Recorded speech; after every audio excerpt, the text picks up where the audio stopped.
এক ভাই আমাকে কঠিন প্রশ্ন করেছিল। প্রশ্ন হলো যে আমরা যে সৌদির সাথে মিলে ঈদ করব না, এর বিশুদ্ধ একটা দলিল দেন, এর বিশুদ্ধ একটা দলিল দেন। আমরা সকলে সৌদির সাথে ঈদ করতে চাই। অনেক তার কাছে দলিল, দলিলের শেষ নাই, কিন্তু তার দলিলের একটা মাফহুম, একটা বুঝও ওলামায়ে সালাফ থেকে না নিজস্ব গতিতে চলছে, আবার নিজের পীরের কাছ থেকে নেওয়া। আমি পীরই বলবো, নিজের তাকে যে বুঝিয়েছে বিষয়টি তার কাছ থেকে নেওয়া। সে কি বলছে জানেন? কোন আয়াত আছে না, ফামান শাহিদা মিনকুমুশ শাহর ফালিয়াসুম। এখন সে ব্যাখ্যা দিচ্ছে যে আয়াতে ফামান শাহিদা মিনকুমুশ শাহর, তোমাদের মাঝে যে ব্যক্তি চাঁদ দেখার সাক্ষী দিবে তার সাক্ষ্য অনুযায়ী তোমরা সকলেই শ্রম পালন করো।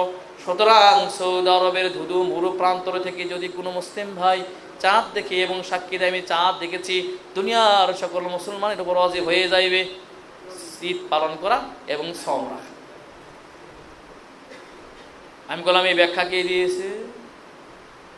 এই দেখেন না, একে তো ব্যাখ্যা আসে নাই, কোনো তাফসীরে এগুলো আসেনি, এবং এসেছে এবং শাহিদা মিনকুমুশ শাহর, তোমাদের মাঝে যে ব্যক্তি রমজান মাস পাইবে, এ মাস যে পাবে সেই যেন শ্রম রাখে।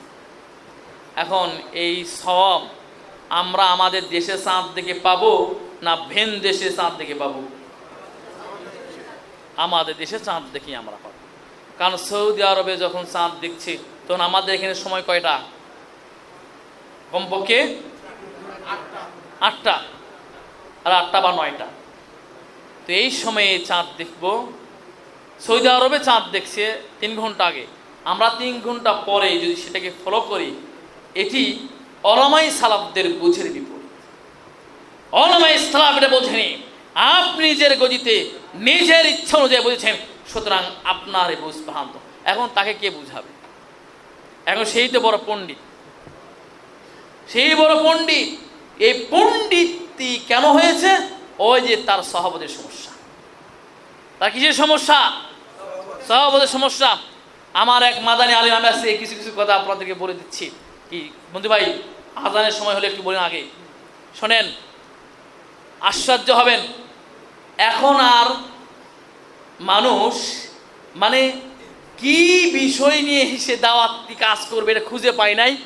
ঈদ করতে হবে সৌদির সাথে, এটি তার প্রোগ্রাম, এটি তার কর্মসূচি, এটি তার দাওয়াতের মূলনীতি।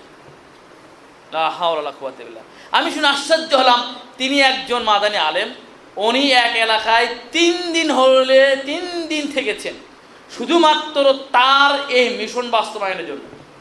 3 দিন ওই এলাকায় থেকেছেন, 3 দিন এলাকায় তিনি শ্রম পালন করেছেন, এবং সৌদির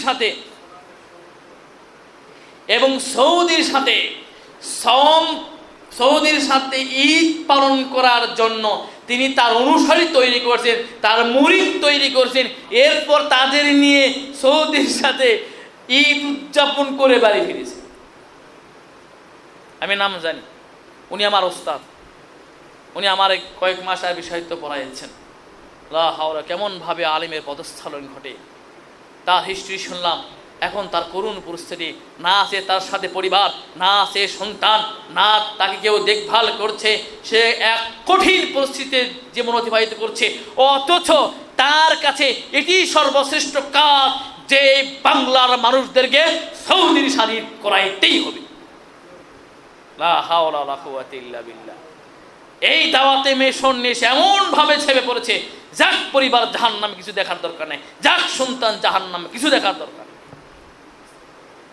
লা হাওলা ওয়ালা কুওয়াতা ইল্লা বিল্লাহ। প্রিয় ভাইরা আমার, তাই আমার আপনার সাহাবত যদি হয় বিপদগামী, আমার জীবনের অর্জিত সব কিছু বিফলে যাবে, আমার জীবনে অর্জিত সকল আমলের স্থলে বিপদগামী যাবে।